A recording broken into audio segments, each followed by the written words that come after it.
Good morning. Ellerdine is finally back open after feels like forever. There is lots of fresh fish being stocked into the lake, and because I am happy about the venue being back open, I've got a nice little giveaway as well, so keep watching for details on that.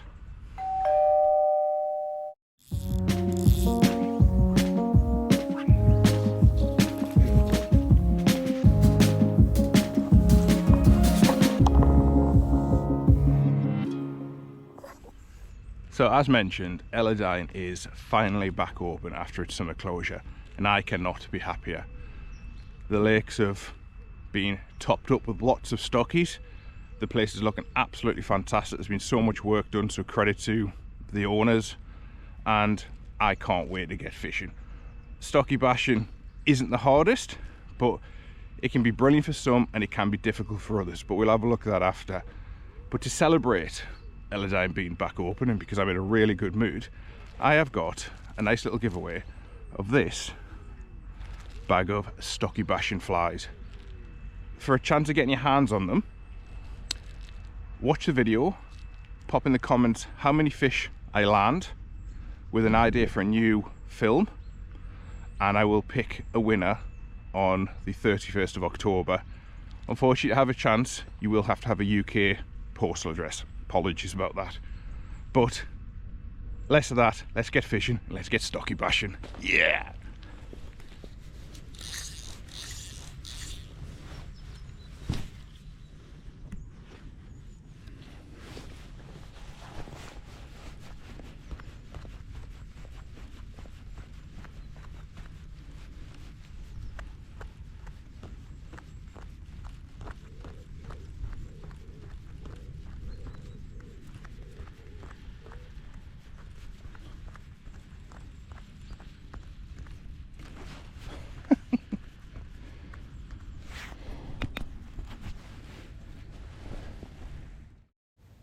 One of the biggest things I see where people go wrong with fishing for stockies is they fish for them too soon. A fishery will post that a stocking's going in on, say, the Thursday, and a lot of people think, oh, they're going in, we've got to fish the Thursday, and they all turn up. For me, that's not the best thing to do. Give them 24 hours to settle. You got to think, these fish might have travelled a couple of hours in a fish tank, being bashed around like they're on a roller coaster. They're not going to want to feed straight away. Sometimes they'll start feeding after 2 or 3 hours, but from personal experience, I've found 24 hours is the best starting point. Anything after that, they'll start feeding, and they'll feed heavily for that first 3 to 4 days, and then gradually start getting wised up a little bit from there.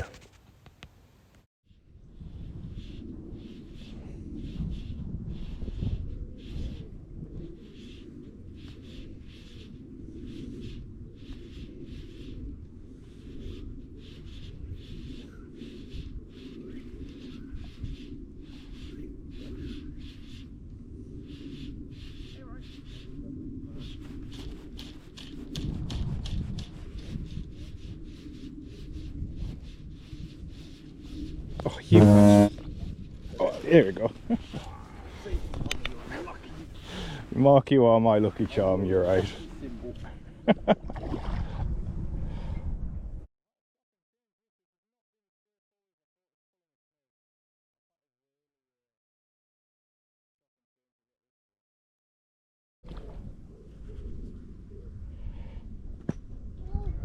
Oh, I've got the main man netting it for me as well. Yeah, I'll net for you as well. Oh, special guest on the YouTube channel here. I'm going to knock it off. I'm sure I took the cormorant or the... yeah, it's the cormorant. There we go. Thank you very much. Cheers, pal.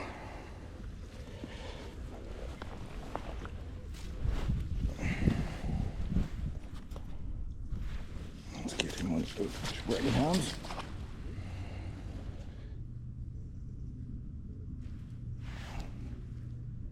Let's get him put back.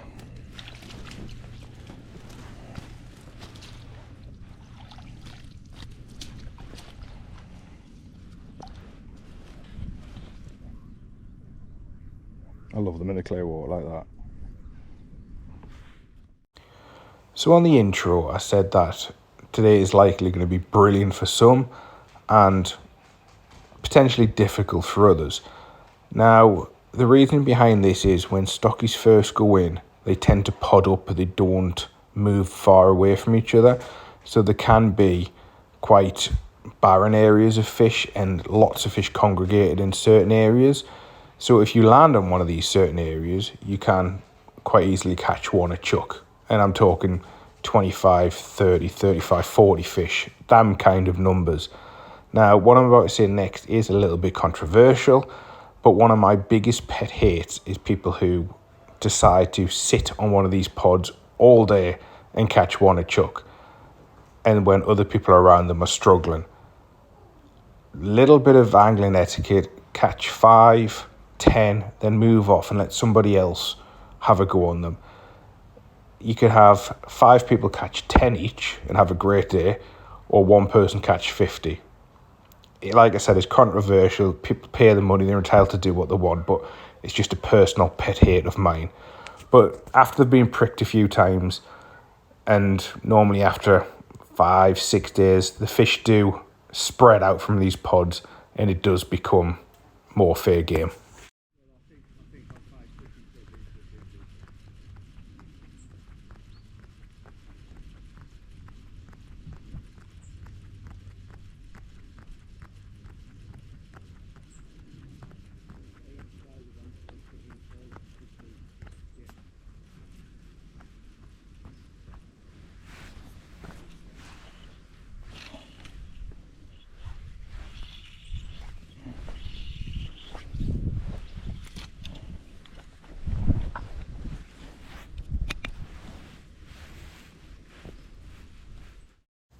So where might you find these pods of stockies? Now, I found for the first few days, until they've been pricked a few times, they don't tend to travel far from where they were actually put into the lake. So that is a really good area to start. Occasionally they will move around if there's a strong wind, or another big draw to them is oxygen. All trout love oxygen. So if you've got an aerator on the lake, that's another really good starting point. But a lot of it is being mobile. Keep moving around, keep casting. You'll eventually find them. And when you do, you'll catch a few, no doubt.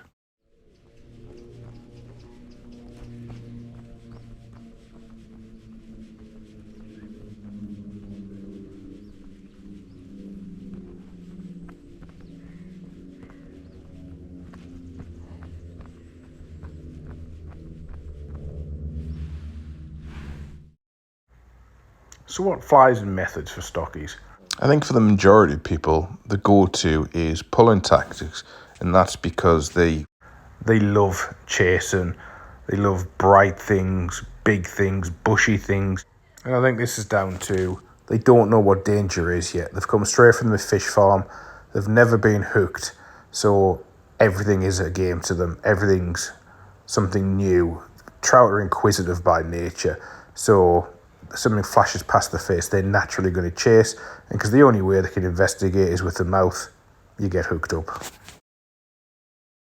Now, teams of flies probably wouldn't be my first choice for stockies, I'll be honest, but they do have their place. If you are fishing a venue that is coloured and has murky water, pulling tactics sometimes aren't the best because the fish don't have the visibility. But if you've got a team of flies and a smaller lure, you can just fish them a bit slower through the pods of fish, and it gives them more chance to see the flies and take it. Alternatively, them pods of fish might be sat right up high in the water, and if you're fishing an intermediate with a snake, for example, you're not getting the right presentation, so a washing line might be more presentable to them, especially with flashy cormorants and big fabs. Another method I've found particularly effective for stockies is the bung, but not fished as in most people think, where you cast out and you just leave it and wait for it to go under. I cast it quite regular, like we're talking every 2-3 minutes. Now, what I'm trying to recreate is the sound of pellets going into the fish farm. If you think when a feeder or somebody hand feeds them pellets it makes a plop, plop, plop noise, and then brown pellets fall through the water.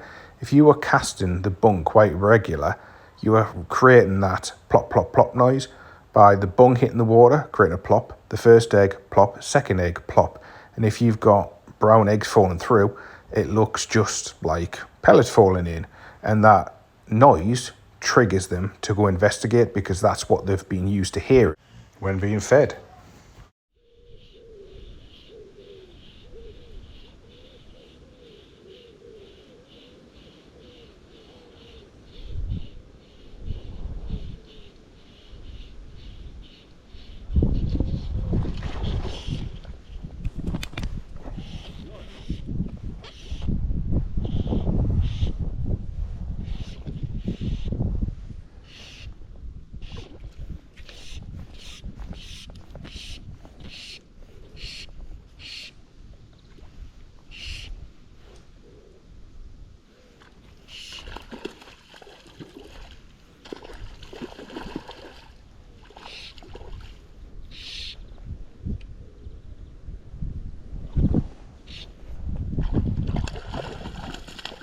Hey, I've missed this, man.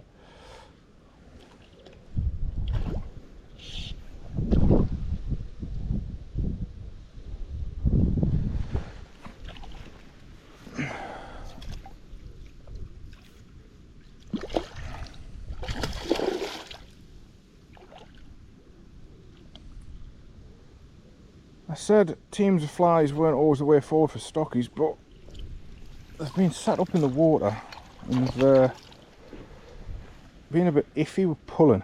So I've just popped the washing line on with a couple of nymphs, and this one's took a dowel back.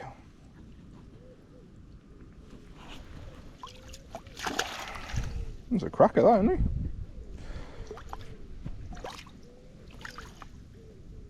he? Go on, mate, off you go.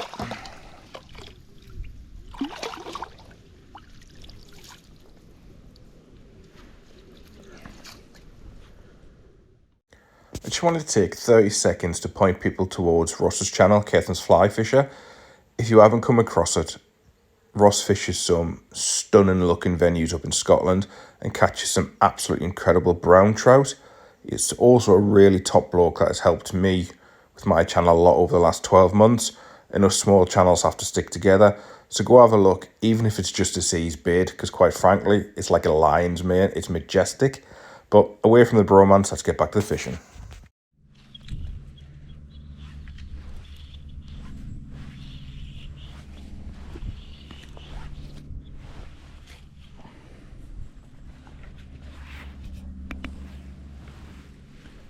These stockies are not playing by the rule book. I promise. The tactics we talked about do work, honest.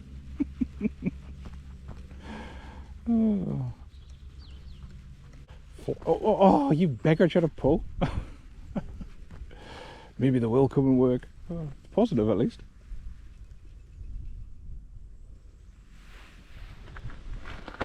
Well, where do I start? These fish did not read the handbook on how they are meant to feed after they've been stocked. It didn't go to plan, but it would be easy for me to sit here and keep the footage I have got and just keep editing different sessions so it looks the perfect fishing session. But reality, fishing isn't like that, is it? We have to be adaptable. It doesn't always go to plan, and today was one of them days. I still caught fish, just not how I expected, but I do promise, as I said before, the tactics that was talked about before, they do work, honest. So get out, give them a go. Hopefully your stocky bashing session goes a bit better than mine, but in fairness, I have only fished 8 till 11 and it is absolutely rammed, but I'm not trying to make excuses. Hopefully you've enjoyed the video. If you have, please like and subscribe, and I look forward to seeing the comments with how many I've caught in the session and a new film idea, and I will pick a winner for that giveaway on the 31st of October. Thank you for watching. I hope you enjoyed again, and I'll see you soon. Bye bye. If you do fancy trying any of the flies I've used today, most are available on the Fritz and Flash website. You can get 10% off by subscribing to my channel. Once you've done that, just pop in the code SSF10 into the coupon box and the discount will be applied at the checkout. Tight lines.